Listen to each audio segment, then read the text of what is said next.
Sometimes I feel like people think that my life was always good because I'm so positive, but I actually think I'm so positive because of all the shit. Hi, my name is Pernilla, and this is my Challenge Your Norm podcast. I'm absolutely obsessed with anything related to personal development. And well, to grow, we gotta challenge our norm. And so on this podcast, we chat about life and how we can challenge our normal way of living it to make it greater than we could have ever imagined. Just one little belief, habit, bold move, and challenge at a time.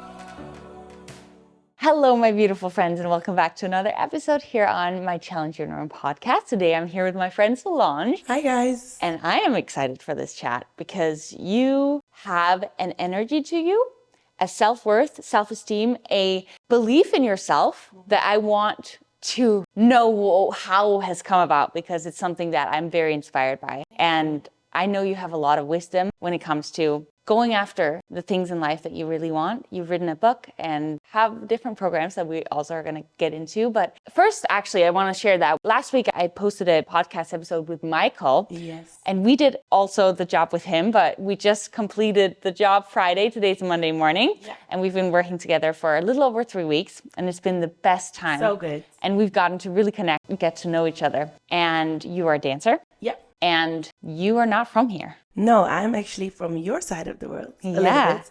So I'm born in Amsterdam, born and raised, and my dad is from Curacao, which is an island in the Caribbean. So I'm a mixed baby. You are. And that's basically where I grew up until I was 20. And then I started to spread my wings and go all over the world. Yeah. Was that at any point scary to you? Oh, super scary. Okay. I thought about this actually the other day, but I had a role model, which was my sister. And my sister, when she was 17, she went to America to become a model. So that was something that for me was like, wait, what? You can go to the other side of the world all by yourself to do that? So that was the first time actually my world opened up a little bit. And I was like, ooh, is there hope for me outside of this city, outside of this country? So I think that was the first seed that got planted inside of me that went, maybe I should start thinking bigger. And I was actually 20 years old when I did audition for a cruise ship. And then I got my first contract for a cruise ship, but I was still in school. And that's kind of the moment when I was like, oh my God, this is so super scary because if I book this, I have to leave my home. I was at the time in a 4-year relationship. I've never lived on my own anywhere besides living in my own apartment in Amsterdam, but never outside of the country. I didn't speak English. I actually failed my English test in high school and I just had no idea. So for me, I truly believe that was my biggest step I've ever made, even though my steps later were way bigger. But the difference, my mindset at the time was still so small and so scary and so fearful that I think that was the first time I was like, okay, I feel like I should do this. I'm super terrified, but something tells me that I should do this. And I think that's when I started to become aware of the power of this, of your mind. I love that. So you really listened to your gut. What made you dare to listen to your gut? It's funny because my mom would always say when I was a kid, if something feels good, you have to trust it. And if something feels bad, you have to trust it, even though when it doesn't make sense. And especially that sentence, even though when it doesn't make sense. Ooh, I just got shivers. Yeah, that's powerful. Because your mind always wants to rationally think, right? It always wants to make sense out of the situation. But I kind of grew up as a child trusting the feelings more than my mind. So for me, I guess in that moment when I got my contract, and I remember because I didn't speak English, so all I saw was the date and the salary, everything else in the contract. I was like, oh my God, I have no idea what they're offering me. Yeah. But the first feeling I got was I this feels right. And I didn't know yet what, but it felt right. And I think I kept telling myself at the time, worst case scenario, if I don't like it, I just go home. That's the worst case scenario. If I'm there and I feel lost, I feel stuck, I feel like I'm out, not at the place that I should be, or I don't feel seen or heard in any way, then I'm just gonna get on the plane and go home. And I loved my home. So I was like, if that's the worst case scenario, then I go back to the life I already have. So in that way, there is not really a loss. I think that's so cool. Yeah. And I can really relate to that. It was the same for me. I had such fear of going to LA, but this inner gut was telling me you have to do it. And I didn't know what either. I didn't know why or what either. No. But for the listeners, if there's something they want to do and the question you ask yourself, what's the worst thing that can happen? Yeah. And that is that you go home. And anyone listening, if you have this gut desire to do something, really ask yourself, get clear on what's the worst case scenario that could come from that. Because often it's in our mind, we can tend to make it this massive thing, but when we get clear on that, or at least I continue to do that. Yeah. And then I have to really ask myself that. Yeah, and also, like, I do want to add to that. Even if you feel like the worst case scenario is something you do not like, then maybe it's not your time yet. Because I've also been in situations where I did picture my worst case scenario and I was like, ooh, I actually don't know if I'm strong enough for this. Or so I feel like the worst case scenario is something that I live by. And then I personally check in with myself. Can I handle this? Yes or no? And if I think if that's the worst case scenario, then this is my solution and that feels okay to me, I do it. If I feel like I need to build more of my confidence or my knowledge or my skills or finances, whatever it is, until I feel like I can handle the worst case scenario, then I rather put in a little bit more effort before I go. Like, I don't want to say to everybody, just freaking jump, even though I do always say that. But it's also like a belief system and a trust you have in self-worth you need to have in yourself to do that. And I cannot make that call for you. You cannot make that call for me. I can only make that for myself. Oh, that is so beautiful. Yeah. So I'm a big journaler. So I would write that out. How do you go about asking yourself these questions? I just talk to myself a lot. Out loud? I love to walk. Yeah. So, and I have a bike in LA, right? So I bike a lot here, and I feel like those are the moments that I am in conversation with myself. So I am very honest to myself. So that is something that I think is also something that helps me a lot. Like, I'm very truthful in like, can I do this or can I not do this? Do I believe that it's good and do I believe that it's not good? Again, your mind can fool you, but I am so aware of the power of the mind that I've come to the point that I know when I'm starting trying to like manipulate myself. But how I build that? I think that's just from doing a lot of things for the first time, because it's kind of like your self-awareness grows by becoming doing new jobs, finding new friends, traveling to new places. I use this example a lot of times, like when I was home, nobody said to me, oh my God, you're so positive. Like, people just knew me. And then when I started traveling, every time I went to a new city, a new country, new job, a new place, the first thing people would be like, oh my God, you're so positive. And I was like, I guess I am, because for me, this is just how I do life. And at home, people don't know me any different. So they're not going to point out, oh, you're so positive, because that's how they know me. But when I started to do new things, that's why traveling is so good for people. That's why like starting new adventures, because you get to know so much about yourself. And I feel like I discovered my weaknesses and my powers through being in new situations all the time. And that created self-awareness. And that also made it easier to know when I was manipulating myself because I felt weak or insecure about something, or when I actually was like, no, you know your power. This is on you. Just go. Oh, that's so cool. Yeah. Do you think, you mentioned your mom had a big impact in how you think. Do you think the reason you're positive is because she was positive and helped you? Or why do you think you have this positive? I do think my mom is a very positive person, but we are very different. Like, my mom is, I'm very in the moment. I very go with the flow. I am not much of a planner. My mom is very like calculating. She has like 65 scenarios of what could happen in every scenario, and she's ready for it all. And I'm more like, we'll deal with it when it happens. I'm not stressed. So that's maybe more my dad. That's maybe the Caribbean side. But I do believe that my mom has always been very good in turning life into a party a little bit. Like, it could be as little as like I had a good grade at school and then we would just go to the ice cream man and get an ice cream to celebrate it. Or if something horrible happened, we were also very real about it and we're like, okay, what are we feeling right now? Do you want to talk about it? Like, what is going on? And I think by validating the good and the bad, it made it easier to hold on to the good because it's just a better feeling and a better mindset. Like, I wonder, I don't know, I think it's a combination of self-awareness. I think it's a combination of life experience, because I do, like, sometimes I feel like people think that my life is always good because I'm so positive, but I actually think I'm so positive because of all the shit. So it's kind of like, I don't know. I actually asked you because I'm a positive person too, and I was curious because I think people have always seen me as positive too. Yeah.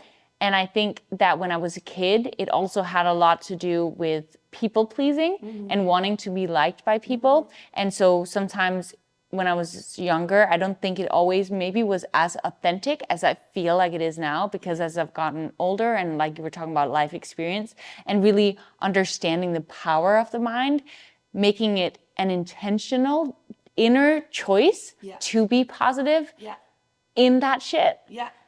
it has been something I've really been practicing. Yeah. And so now it feels like it's actually like a completely real, authentic experience. Yeah. Where when I was a kid, it maybe was also so that I could make other people happy, which obviously it is now too, but it's more of like, I'm making myself happy. And when I'm happy, then I can bring other people joy. I think for me, it also has to do with that. I feel like up till I was 20, I was very focused at dance and at school. That was my biggest priority. Yes, I was a social butterfly. Yes, I did have fun outside of that, but mostly I was working and at school and just really focused on that. And when I was 20, I started to live, like really actually live. And I created such a passion for life itself. Like, I feel like my passion for life is way bigger than my passion for dance, which I could never thought that there could be something bigger than that. But my passion for life became so big that I truly feel like I'm so aware of time.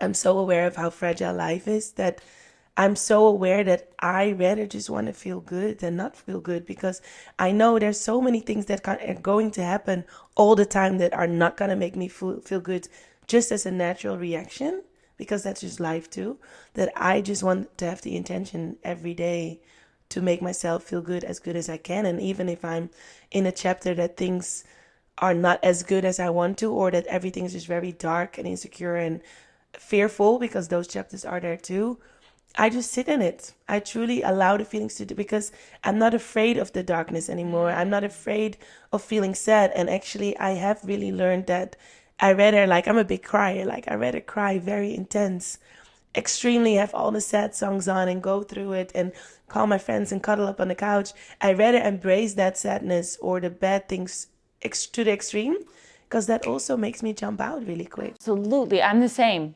Release it. Yes. Release it. Yes. The longer that we hold on to it, it will be layered inside of our bodies. And just to let it go, we have this idea that people who cry are weak, but the strongest thing we can do for ourselves is let it go, whatever we're experiencing, and just being authentic in that way. Yeah, and I also, like, for example, with the crying, like, if you really, really want to think about it, you have certain feelings inside of you, and crying is just a manifestation of those feelings. So you crying is actually you growing in those feelings and letting it go. If you don't, I'm not saying that everybody should cry every day, because I do not cry every day, but when I feel bad, I do love to cry, because that is for me the proof that I'm working on my feelings instead of pressing them down. And I think because I'm so aware of pulling up that stuff, because I feel like I have gone, like, everybody's rock bottom is different, but I've hit rock bottom quite a while, that I'm not afraid to go to that side of myself. And not being afraid of going rock bottom anymore makes me go up really quick. Yes, I agree. I feel that same way too. And I also feel like I can have a layer of sadness in my life going on while still being happy, allowing myself to feel that sadness, but also be happy, like knowing I'm okay. You probably didn't notice during our shoot here, my granddad was in the hospital, got really sick. We thought we were going to lose him. I was really sad about that, but I was also simultaneously happy. I dealt with that in the morning, really felt it, allowed it to stay with me during the day, knowing that it was going on, but still having a really good day. I can separate it. Yes. Yeah. And of course, if I had been wanting to cry all day, I would of course try to be professional, but I really think that when we allow ourselves to be sad about something, we can simultaneously also be happy, because we don't push it down. And I think that also comes down again to self-awareness, right? Because I feel like, because you are aware that that is a very sad situation that was going on, at the same time, you're also aware that if you would let those feelings completely influence you, then this other happy experience is becoming sad too. And by having the awareness that you can still make the most of this part of the experience, even though the underlying feelings are there, that is kind of like, it's self-love to me. Because I feel like a lot of people that a lot of people self-manipulate or self-sabotage, and they'll be like, see, now I booked this amazing job and then this is happening, it's never working for me. And then you drag all that sadness into the other job, so now you have two sad reasons. But by saying, I actually love myself enough to still try to at least enjoy the good part of this life right now, even though deep down in my belly I feel really sick and sad, I still want to make the most of it because I know I deserve that, and this is not something I can influence. Yeah. Yeah. Absolutely. And I think that is also what I'm good at. Yeah. I am not saying that I'm ignoring the bad and the sad and the worries, but I'm very good in saying, but I think I deserve to make the most of this day. And if I don't allow myself the happiness, even through the sadness, then I'm going to lose either way. So I rather try to make the most of whatever is here in my hands, even though on the bottom I'm worried about this or that. Yeah. And by continuously doing that and practicing that, life does get better, because then your mindset gets better, your track better, your energy gets better, people around you get better. That's beautiful. And it's not denying the bad. No, It's it is kind not. of accepting the bad. It's accepting it, right? Yeah. Yeah. Yeah.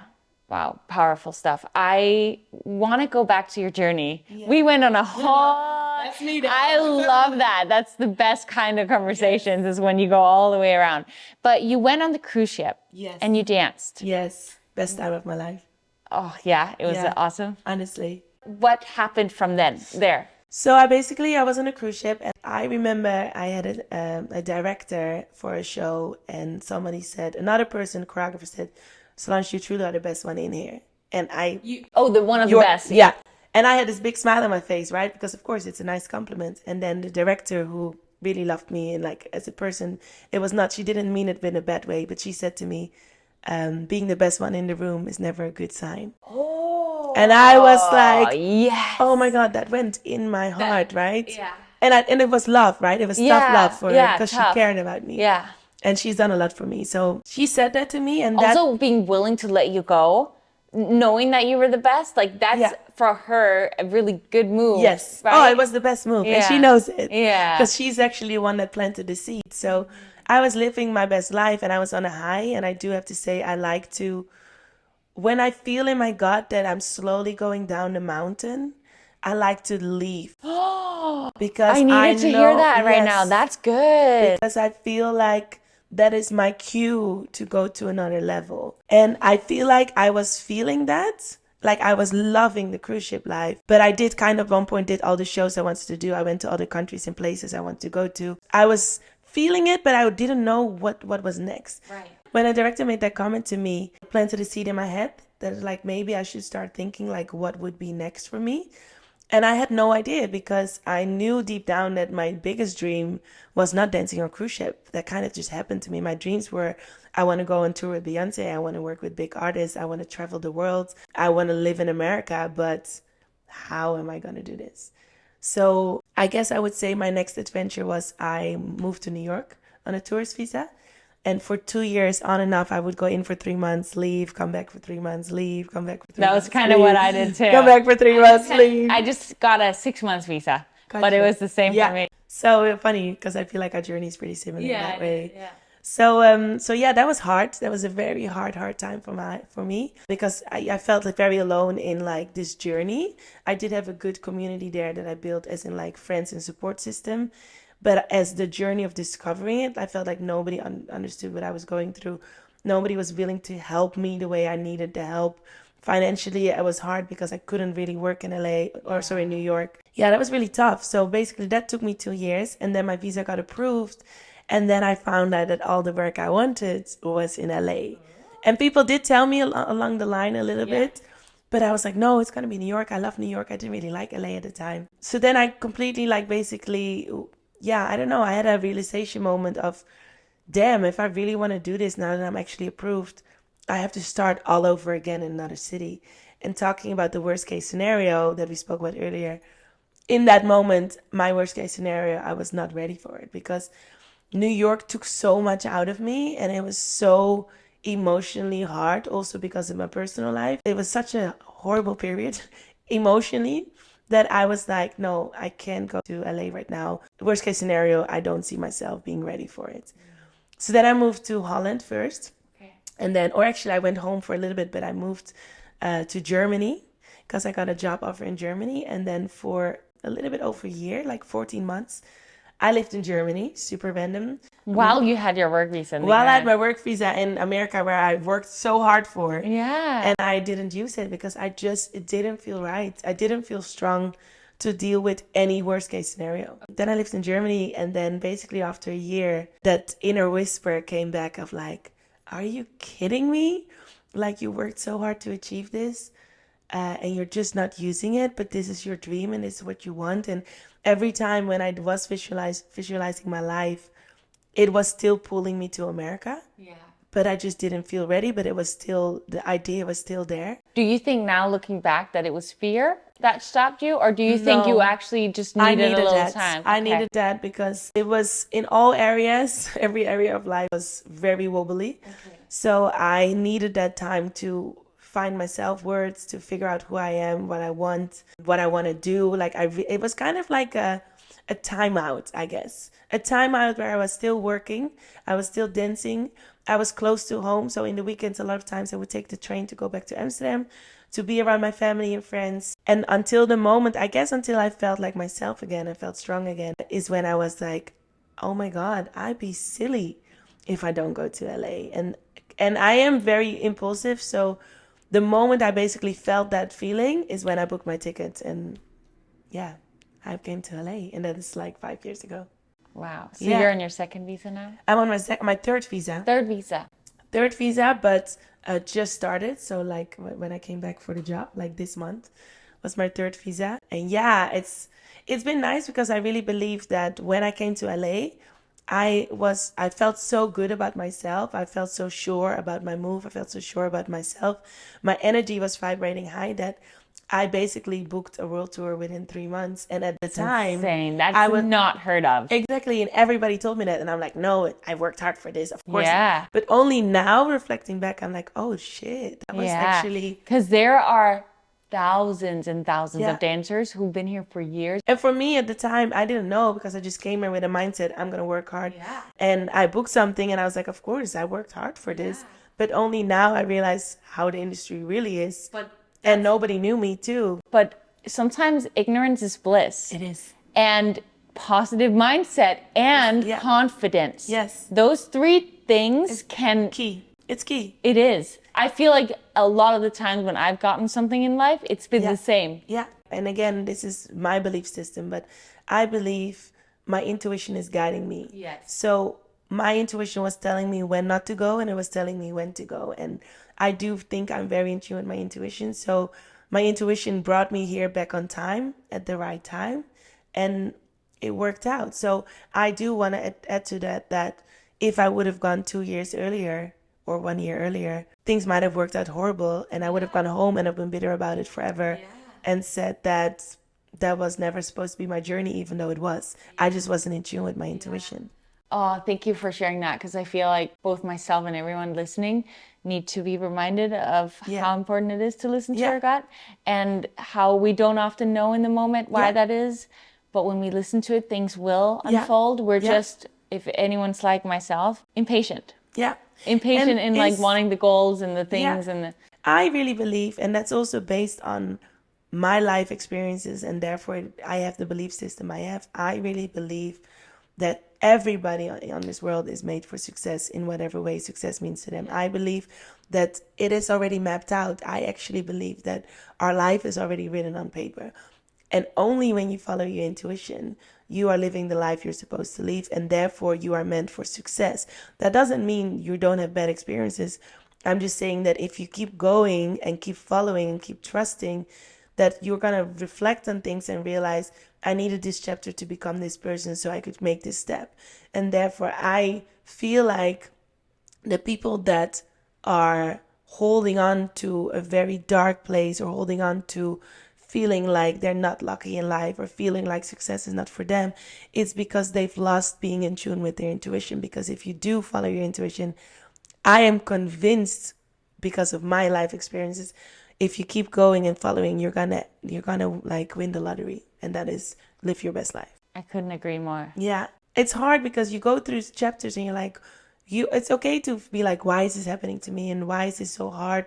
When I was trying to get my visa, I had an internal battle because one side of me was like, this is so hard. I don't know if I can do this. On the other side, this voice was like, but this is your path. Like, you need to learn these lessons. Because see now too, people come to me to say, how do I do my visa? I've helped so many people. Oh, it's funny because I was just talking about that in a podcast episode recently. People that haven't gone it's a through nightmare. it's so hard. Especially if you don't know. Like now, like I make jokes to people like, I wish I had a Solange for Solange 8 years ago. I didn't. But I guess I had to go through that because now I'm saving a lot of people a lot of time and money. Because I go, yo, you can do this, this, and this. But it took me years to figure that out because there was nobody else to guide me. If I met you 8 years ago, you could have done this journey with me, but we didn't. We had to figure it out on our own, which is why you also share your wisdom now here. Yeah. And I do the That's same. the thing. Today, I'm so grateful for it. It's like one of all, like everything. Yeah, it really did. And that's why I mean, with you are meant for success, even though in the moment you feel like the world is against you, eventually this right now is your purpose. And that's created because of the struggles you had to go through and the lessons and the knowledge you now can share. Yeah. For someone going through something really freaking tough right now, what's something you would say to them? This also is going to pass. Like it is. And I feel like I was with my friends yesterday and it was actually funny because we have a lot of experience that we went through at the same time. And I really think that me and my friends are the nicest people in the world. I couldn't think anything else. Honestly, we were sitting on the table and I was at one point... You're so nice to everyone. No, like, I mean, why wouldn't you, right? For me, it's just like, why I don't understand why you wouldn't be a kind person. But we were at the table and we were sharing some of the tough stuff we've been through. And at one point I looked at them and I said, wow, I can't believe like you guys are one of the nicest people I know. I can't believe we went through all this shit. Like we're so good. And then at the same time I was like, yeah, but at the same time we validate each other so much because we see each other's power, we see each other's strength. And it is maybe our job now to remind each other of it because unfortunately I had to learn too that there are bad people in the world and there are people with bad intentions. But I have a choice how I want to respond to that. And I just love being a kind person. I love it. So for me, I don't understand why I wouldn't. Like, I love saying good morning when I have a coffee in a coffee shop. I love saying to somebody, hey, are you okay, if I see they're struggling on the street? I love just, you know what I mean? Like, it takes 1 second to say something nice that maybe, like the director said to me, the comment about it's not good to be the best one in the room, that comment changed my life. Maybe me just saying, are you okay today, will make somebody feel heard and seen and be like, oh my God, I can do this. Or thank you for giving me a second. I was about to lose myself. You don't know. Yeah, you never know. Yeah. You can actually save someone's life. Yes. By one little comment. Yeah. It's the best feeling in the world when you're a good human. Yes. Because you know it's when you're acting not in alignment with what is your light within, whether it's subconscious or not, you feel that there's something wrong, right? You can feel it. Yeah. And I also believe, like, of course, everybody has their own moral codes. Everybody has their own belief system. But for me, being in tune with my moral code and my belief system is the best feeling. So my moral code is I want to be a kind person. So like pursuing that in my day-to-day life is probably the reason why I am so positive. It's probably the reason my mindset is positive. It's probably the reason my energy is positive because I'm in tune with my moral code. Yesterday on my story, I was talking about how I have always dealt with fear of judgment and this fear of like, what are people going to think of me if I do a certain thing? But something that really helped me was like, once I got really clear on who is it that I want to be? How do I want to show up in this world? Whenever I was about to take an action and this like fear about to hit me, you know, like you were talking about your inner compass, like I can check in with myself, but is this in alignment with who I actually am and want to be? And if it is, it's just, okay, I'm going to keep moving forward. And if it's not, then maybe there's something to look at. Yeah. A lot of times when people are going against that, it is ego. Because they do feel they are not seen yet for the person they are, or they don't feel safe enough to be authentically the person they truly are. So then ego shows up and says, no, maybe you shouldn't be that kind because people might think you're weak, or maybe you shouldn't be that kind because people might think yada yada. Yeah. But when or like you're gonna miss out if you give them that, Yeah. or like Yeah. so many because things. I don't know, it's interesting. Life is a continuous growth. I will right now maybe at this level, and next year I'll be at this level. And right now I'm not even seeing what areas of life I do that. But every time I catch myself, become aware of it, when I myself in some sort of way in my ego, then when I catch it, become aware of it, then I can work through it and get to that next level, right? And I think so we all have it within ourselves in different aspects, and just the more awareness we become. The fact that you become aware of the moment when something happens and you go, am I right now saying this out of ego or am I saying this out of soul? That is already the awareness. You know what I mean? Like, we all have ego. It is protecting us. That's why it exists. But at the same time, asking yourself in the moment, am I doing this because I'm afraid for this? Or am I doing this because my ego is afraid of this? Or am I doing this because my soul really just wants this? Like, a lot of times I live by, what does my soul want? So my ego might say, don't do it, don't say that, don't ask that, don't show that. But my soul is, but like, for who? Like, I just want to live and be me. So my ego is going to tell me no, no, no. But then I feel like I'm bullying my soul. You know what I mean? So then my soul's, but if you want to say that, and you're not hurting people, it's like, I'm not saying say everything out there. It's still about not hurting other people. But if you want to share something, but your ego is trying to protect you, but your soul is craving it, then just speak your truth. You felt a few times throughout like our work experience, you did that in a way that when it comes from I'm just expressing myself or being honest, it's just so beautiful to watch from the outside. Like, there was one day where we were filming some content, we were supposed to hang out, and then you were like, you know what, I've actually been waiting for a while, so I love that you guys are doing this, but I think either we go now or I'm just gonna head home. And there was like, you can feel that it's all love. It's literally just you expressing your needs. And I think that is so important that we all dare and are able and capable of doing that, because I think a lot of us haven't learned to even know what that feels like to listen to your gut. And I could see myself being in that situation and maybe not being speaking up like that. But that's really self-care. That's self-love. You taking care of yourself. You'd been waiting for like probably an hour or so, like, or longer. Because I know what you're talking about, and it's kind of like, I validate my time a lot. And I love spending my time with people. I like to have fun. I like to be around people I care for. And I also am trying to create space for others to be themselves, right? But in that moment, I was realizing that I was getting a little bit annoyed because I felt like my time was not being used wisely. I was not being annoyed with you guys. I was being annoyed with myself, feeling like I wasn't using my time wisely, even though time is one of my biggest priorities in life, because I know that something could happen tomorrow and I'm not here anymore. So for me, in that moment, I was like, well, it's nothing personal towards anybody. I'm just saying, I feel like right now, well, that I'm waiting and I love what you guys are doing, but I don't want to lose my time right now. So it came for me from a place of self-love to me saying, I think you can do something better than sitting here on a chair. And yes, I could have made the choice to join you guys and create what you guys were creating, but that didn't feel authentic to me, because then I would just be a sheep and follow.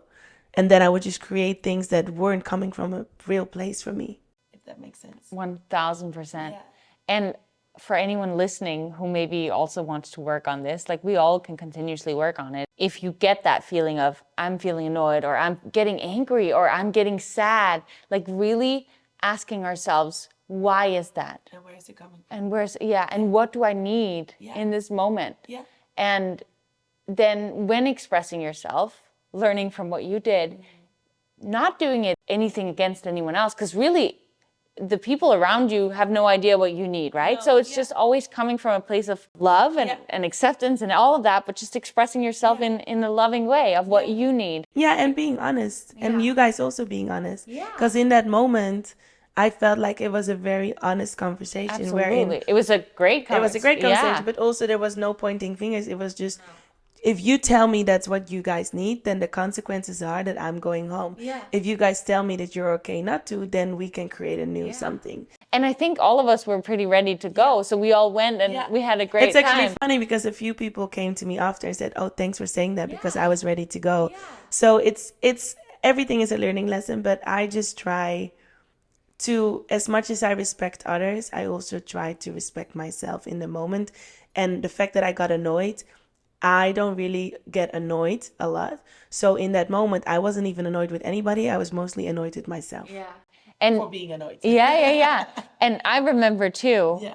being so inspired by you doing that. No, thanks. And that's the beauty of being authentic selves and doing brave things like that, is that you actually inspire others by doing things like that to also take care of themselves. Well, it's like one of my really, really best friends. She wrote me a card when I left home to come back to LA. And she wrote to me, she's like, Solange, I'm so inspired by you, especially because I know that you don't think there's any other way to live.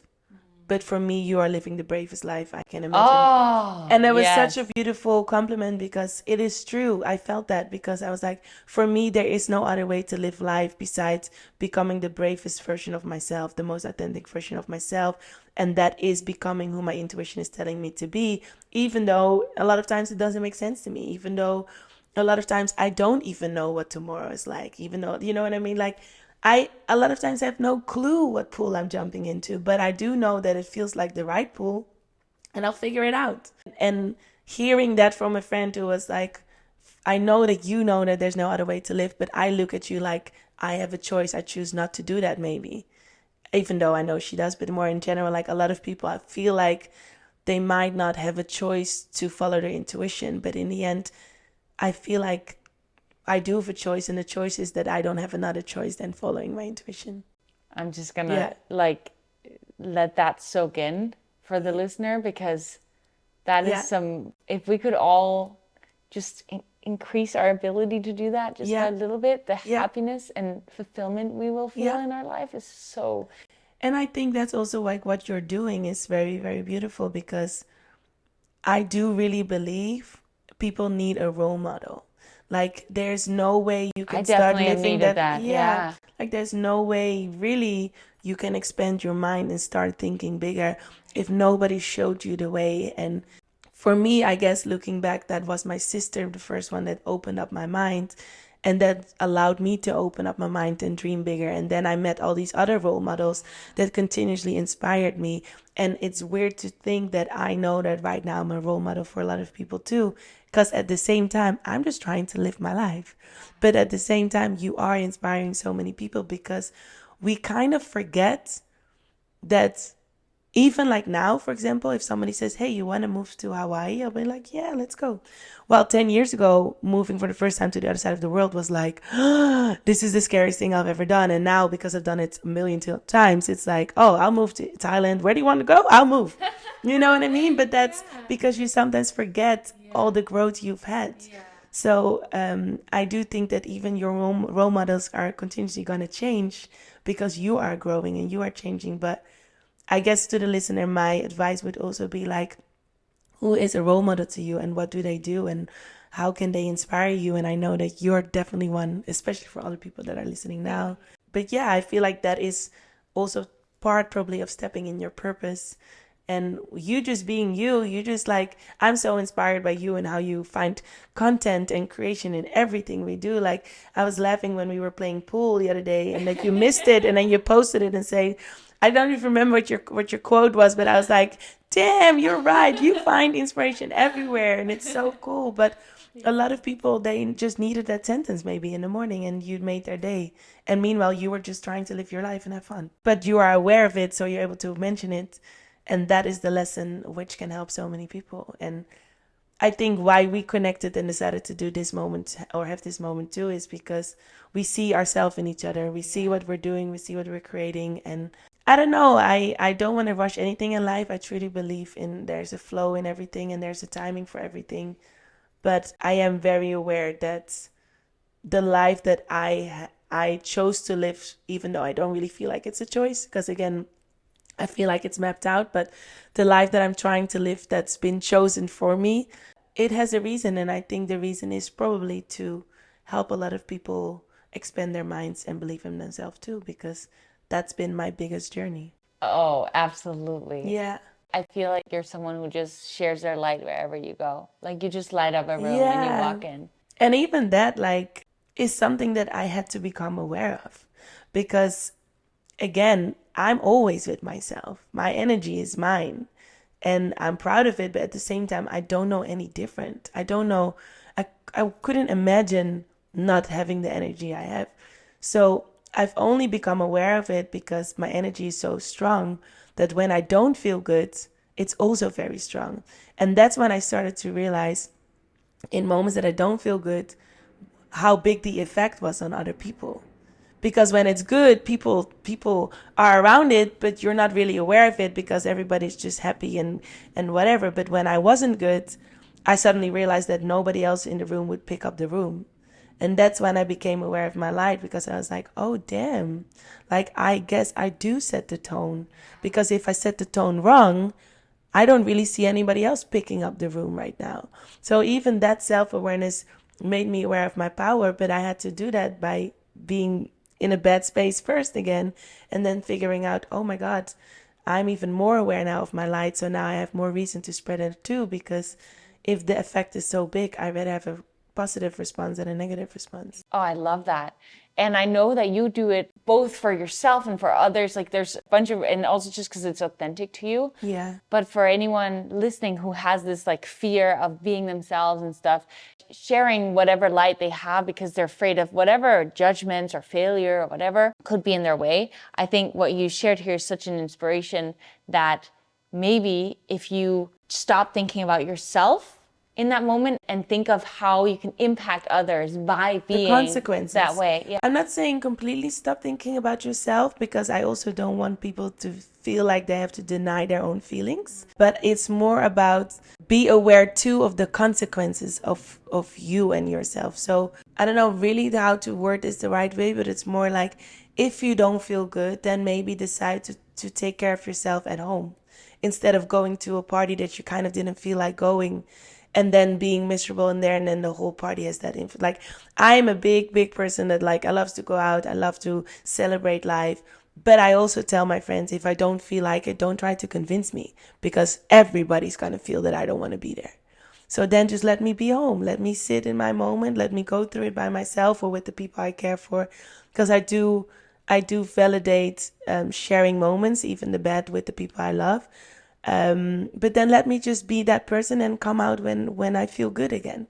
So it's thinking bigger than just yourself, because the impact is so big. At the same time, I don't say deny what is important to you because you think about others all the time. Oh, that's awesome. Yeah. Beautiful. Where can people learn more? Because you do have a book. Yes. And you do have some programs. Yes. And if people want your light in their world. Yes. Where I would say go to my website. Yes. Which is solangezindzi.com. Can you spell that out? I'm very bad in spelling. I'll put English. it in the show notes. Yes. I'm honestly the EIA with the Dutch and the English. It's right, like confusing. It's confusing. But it's right underneath. Yes, please put in the show. But Solange, Solange Zindzi with a Z, or my Instagram. And my book is on Amazon. It's called Solo Jump. And it's basically, the book is about my belief system and my tools for life, how I learned them, applied them, practiced them, and then it's combined with a lot of stories out of my life to hopefully inspire others to live their own best life. And I've met a lot of people that, some people I knew, some people I didn't know before, that read my book and actually shared the changes they've made, including like moving to the other side of the world, starting their own businesses, getting out of a toxic relationship, whatever. Like, I've been very inspired by their stories back to me. So yeah, I hope this book will inspire many more. Absolutely, it will. That's amazing. Yeah, thanks for having me. Everyone needs to check that out. But I have a final question that I ask everyone on this podcast on. So it's called Challenge Your Norm. So if you had one challenge for someone to challenge their norm in order to create a better life or feel more happy, whatever comes to you, what would that be? I would say do something new every week. Oh, love and it. That can be as big as traveling to the other side of the world, to a country you've never been, or as small as going to a different grocery store. Like the fact that you are willing to go outside of your comfort zone, get a different cookie that you normally, because you always go in a pattern, right? You always have the same routine, even subconsciously, that's just a habit. So just looking at a different side of juice that you want to take home one day, or just taking a different street to the same gym, but just doing another route, or calling a friend that you haven't spoken, or just trying a new hobby, a new skill. I've really built my Be Brave muscle, that's what I call it, by being comfortable with being uncomfortable, and you practice that by doing new things. So go to a new place, go to a new person, do a new hobby, do something new every week. That is such an awesome challenge. Yeah. Thank you. You're welcome. I'm going to incorporate that too. Yes. I've done really it like for that. a year. You have? It wasn't. Do you write it down? I mean, as in, like, I'm not really aware of it right now, but there was a year that my resolution was once a week I want to do something new, and I did that for 52 weeks. And it is super cool because it, like I said, it is as little as just taking a different grocery store and coming home with different products. It creates a whole different energy inside. And it's awesome. And also, a lot of times I was in a situation that I did feel uncomfortable, but then going through that moment, like starting a new sport, and then feeling very alone because I wasn't good at it and all the people in the room were good at it, and then feeling like people might have been judging me, but dealing with that uncomfortness, and then actually 2 weeks later becoming better at it, and that created confidence. It created my Be Brave muscle. And that's why I feel like in this moment, if I would have to give myself a name, I am pretty brave. Yeah. But I wasn't as a kid. Brave. You know what I mean? Like, I've built that. That is, it's like discipline. It's like anything. You can build your brave muscle, and you build that through this. And more about this too in my book, of course. But I feel like that if you're brave in life, there's nothing, brave and kind. I tell people all the time, in life you just have to be kind and you have to be brave, and then nothing is going to stop you. Oh, what an awesome way to stop. Thank you so much for coming on here. You guys got to check her out. And remember, as always, in order for you to grow, you have to challenge your norm.